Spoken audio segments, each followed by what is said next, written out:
शिक्षण विभाग पंचायत समिती भातकुलीमधील कार्यरत वर्ग 1 ते 8 च्या सर्व शिक्षकांना 2 टप्प्यात तालुकास्तरीय शिक्षक प्रशिक्षण जिल्हा शिक्षण व प्रशिक्षण संस्था अमरावती येथे घेण्यात येत आहे। महाराष्ट्र शासन व शांतीलाल मुत्था फाउंडेशन पुणे यांच्या संयुक्त विद्यमाने मूल्यवर्धन कार्यक्रम सुरू करण्यात येत आहे।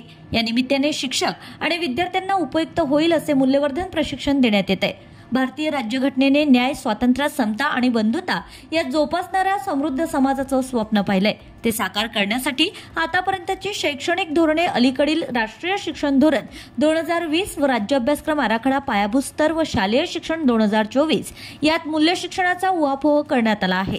राज्याचा अभ्यासक्रम, पाठ्यपुस्तके, प्रशिक्षण आणि वर्गातील अध्ययन अध्यापन यातून मूल्य एकात्मिक पद्धतीने रुजवण्याचे प्रयत्न निरंतरपणे सुरू आहेतच। या प्रयत्नांना मूल्यवर्धन कार्यक्रमामुळे अधिक चालना मिळू शकेल, म्हणून शिक्षकांना हे प्रशिक्षण देण्यात येत आहे। Bureau report, RCN news.